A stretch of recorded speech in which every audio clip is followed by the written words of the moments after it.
आज हम बात करने वाले हैं एक मुद्दे पर जो काफ़ी पुराना है मुद्दा, लेकिन सुप्रीम कोर्ट की टिप्पणियां भी सामने आ रही हैं, तो इससे सरकार की कलई भी खुलती नज़र आ रही है। आज सुप्रीम कोर्ट ने मोहम्मद जुबैर के मामले में राहत दे दी है। 5 एफआईआर जो अभी दर्ज हुए थे उन पर रोक लगाते हुए टिप्पणी भी की है कि ये परेशान करने वाला है, एक के बाद एक एफआईआर दर्ज हो रहे हैं जो। तो इस पर क्या कहेंगे, इस तरीके की टिप्पणी का क्या कुछ असर होने वाला, आप इसको किस रूप में देखते हैं? देखिए, पहले तो बहुत बहुत शुक्रिया और आपके सभी व्यूअर्स को मेरी तरफ से जय श्री राम। देखिए, जुबैर खान जो है, ठीक है, वो एक फैक्ट चेकर था, ठीक है। मोहम्मद जुबैर जो थे वो एक फैक्ट चेकर थे, एंड जब वो फैक्ट चेकर थे तो उनको जो गलत जो दिखाया गया है वो बहुत ही निंदनीय है, ठीक है।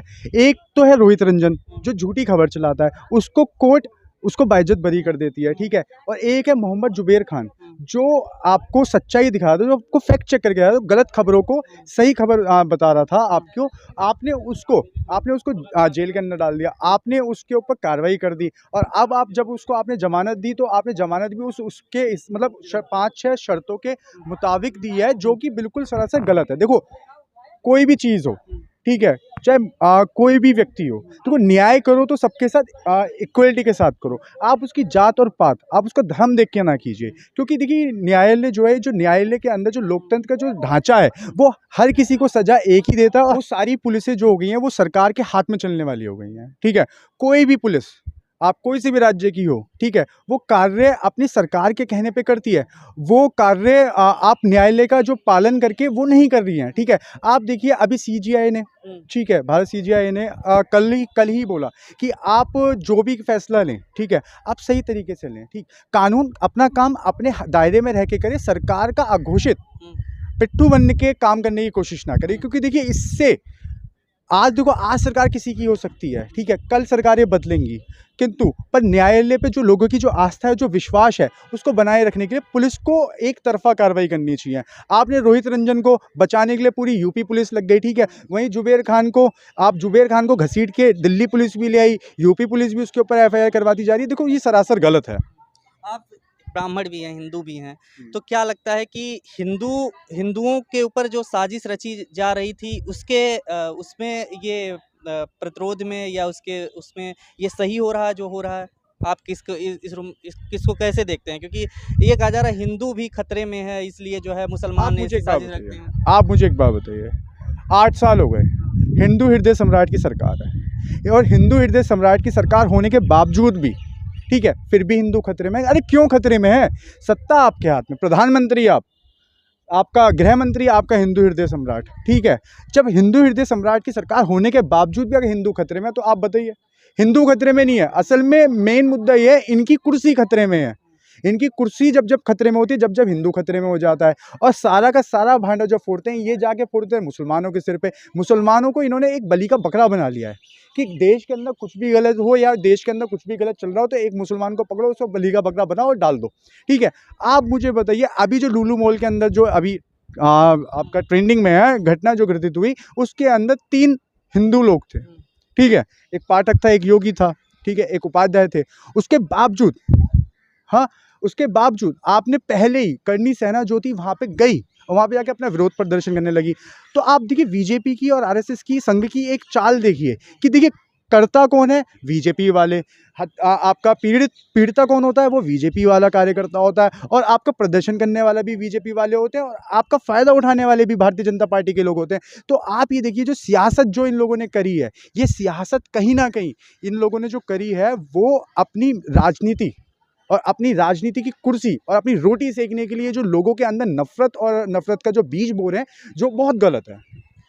ये आपकी धार्मिक भावनाएं क्या आहत हुई उस टिप्पणी से, जब उन्होंने एक शेयर किया था, किसी पिक्चर की तस्वीरें शेयर की थी, किसी मूवी का ही वो सीन था, तो ये धार्मिक भावनाएं तुरंत जो आहत होती है, इस पे 2008 का मामला और एफआईआर दर्ज होना, और उसके बाद इसी तरीके से 2008 या 18 जो भी था, 18 उसके बाद फिर इसी तरीके से धार्मिक भावनाएं आहत करने के सिलसिले में जेल में डाल दिया जा रहा है। देखिए, धार्मिक भावनाएं जो हैं वो पिछले 8 साल के अंदर ही लोगों की आहत हो रही हैं। आप एक बात बताइए, जब ये पिक्चर बनी थी, जब इसके ऊपर सेंसर बोर्ड सो रहा था, क्यों नहीं काटा गया? अगर आपको कार्रवाई करनी थी, आपको पिक्चर के आपके स्क्रिप्ट राइटर के ऊपर करनी चाहिए थी, आपके डायरेक्टर के ऊपर करनी, प्रोड्यूसर के ऊपर करनी चाहिए, जो पिक्चर को जिसने आपका प्रकाशित किया उसके ऊपर करनी चाहिए थी। आपने कार्रवाई करी किसके? किसके ऊपर कर दी? आपने कार्रवाई उस व्यक्ति के ऊपर कर दी, वो बेचारा एक मुसलमान था, सिर्फ इस वजह से आपने उसके ऊपर कार्रवाई कर दी। और एक वो फैक्ट चेकर था, जो मोदी सरकार की जो गलत जो खबरें होती थी उनको जो वो फैक्ट चेक करके वो दिखाता था, सही दिखाता था, उस बेचारे के ऊपर आपने कार्रवाई कर दी। सिंपल सा ये लॉजिक है। आज तो अभी लेकिन जैसे कूड़े में मिल गया योगी की तस्वीरें, मोदी की तस्वीरें, तो उसके ऊपर तुरंत सफाई कर्मचारी को निष्कासित कर दिया गया। तो क्या ये साजिशन हो रहा है, ऐसा कर रहे हैं लोग हिंदुओं को बदनाम करने के लिए, प्रधानमंत्री जी को बदनाम करने के लिए? देखिए, मैं आपको एक बात कहना चाहूँगा, इस देश के अंदर प्रधानमंत्री मोदी जी और आपका प्रधानमंत्री जी एक भगवान बन चुके हैं, एक ऐसे दिव्य पुरुष बन चुके हैं कि उनके खिलाफ ना तो वो कुछ सुनना चाहते, ना ही वो अपने खिलाफ कुछ सुनना चाहते, ना ही वो अगर उनके खिलाफ कोई धरना भी देना चाहे, प्रदर्शन करना चाहे, वो भी नहीं देखना चाहते, क्योंकि वो अपने आप को ये मानते हैं कि जो मैं कर रहा हूँ वो सही है।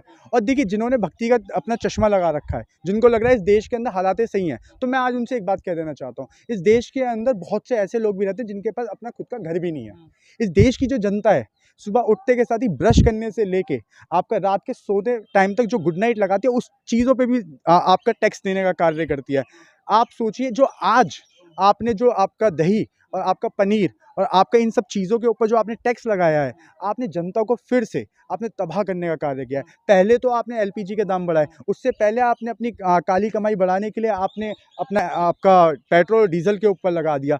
अब आज वहीं आप, जब जनता सोच रही थी कि शायद मानसून सत्र स्टार्ट होने से पहले जनता को कुछ रिलीफ मिलेगा, कुछ चीज़ों के दाम कम होंगे, उससे पहले आज फिर दिव्य पुरुष आया और दिव्य पुरुष ने आके आज फिर इस जनता को वरदान देने का कार्य किया है। शेर तो दहाड़ने लग गया ना अब, 56 इंच का सीना भी है।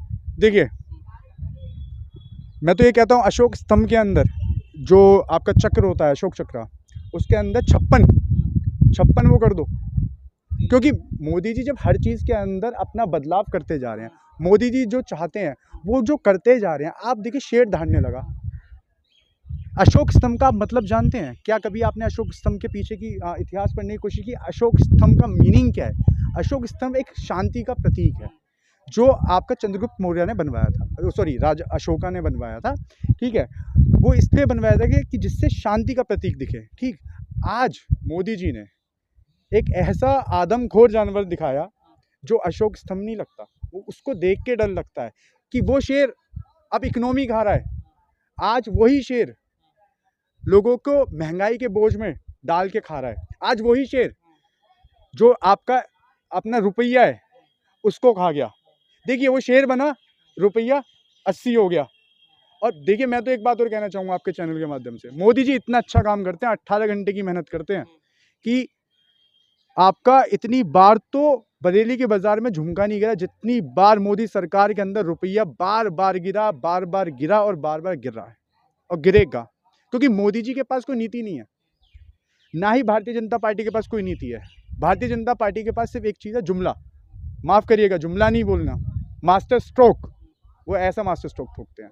लेकिन आप कह रहे हैं जुमला नहीं बोलना, लेकिन ये तो ठीक है, लेकिन अब लोग विरोध भी तो हर जगह कर रहे हैं, इसीलिए उनको रोक लगानी पड़ रही है। प्ले कार्ड भी ले जाने, सांसदों के प्ले कार्ड लेकर के कार्रवाई रोक देते थे, तमाम चीज़ें होती थी, तो अब तो नहीं हो पाएंगी ना ये सब चीज़ें। आप मुझे एक बात बताइए, वो चाहते हैं कि जो जनता है, देखो अंधभक्त लोग जो है वो अंधभक्त हैं, उन्होंने तो मोदी जी को अपना भगवान मान लिया है, ठीक है। मैंने तो घोषित कर दिया मोदी जी भगवान है, और जिनको लगता है कि सही हो रहा है वो 108 की माला लें और 108 बार मोदी जी का नाम पढ़ लें, क्या पता महंगाई कम हो जाए।